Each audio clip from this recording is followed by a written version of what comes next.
আসসালামু আলাইকুম রহমতুল্লাহ বারাকাতুহ। আজকে শেরপুর জেলা আরেকটা মসজিদে নামাজ পড়তে যাচ্ছি। তো ওটু পায়ে গেলাম কোনো সাথে। চল বহুদিন পরে হয়েছে মামারে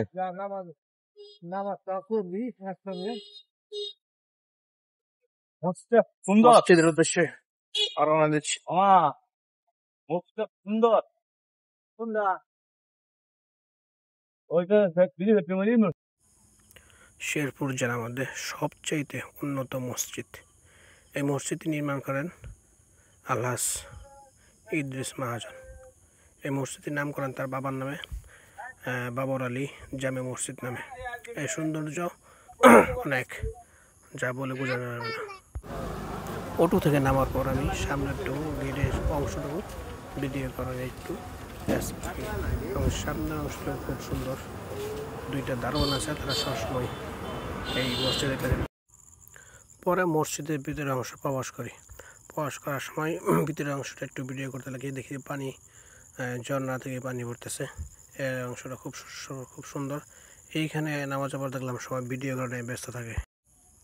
পরবর্তী সময়ে গেটের ভিতরে ঢোকার পর আমি মসজিদের যে সামনে গেটটা আছে সেটা ক্যাপচার করার ব্যস্ত থাকি, এবং তখন লোকজন একদম কম ছিল। এখানে একটা মহিলা অংশ আছে যেখানে শুক্রবার মহিলারা নামাজ পড়তে পারে এই মসজিদে। তো সিঁড়ি দিয়ে মসজিদে ওঠার পালা। ভিতরের অংশটা অবশ্যই দেখবো। সামনের অংশটা অসাধারণ করেছে।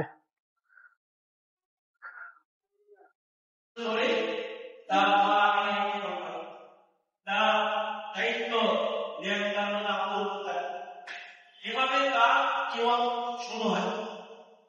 তবে জন্মের সময় তার মা আমিনা বলেছিলেন যে আমি আমার নবী যখন পৃথিবীতে আগমন করে তখন এরকম ভাবে অনেকগুলো অলৌকিক ঘটনা ঘটেছে। মধ্য থেকে আমি আমাদের সামনে বারোটি অলৌকিক ঘটনাগুলো হবে ইনশাআল্লাহ। আপনার নবী সাল্লাল্লাহু আলাইহি ওয়াসাল্লাম যখন পৃথিবীতে আগমন করে, এক নাম্বার অলৌকিক ঘটনা হচ্ছে আল্লাহ নবী সাল্লাল্লাহু আলাইহি ওয়াসাল্লামের শরীর থেকে এমন একটা নূর এসে উঠেছে, এমন একটা নূর চমকাতে ছিল যে নূরের কারণে আমিনার ঘর সহ আশপাশের সমস্ত ঘরগুলো আলোকিত হয়ে গেছে। সুবহানাল্লাহ। জন্মের সাথে দুই নম্বর অলৌকিক, আমরা পৃথিবীতে জন্মগ্রহণ করার পূর্বে অবশ্যই মা থেকে এসেছি এবং মা আমাদের। এটা হচ্ছে ইদ্রিস মাহাজনের কবর। তার কবর মসজিদের পাশে দেওয়া হয়েছে।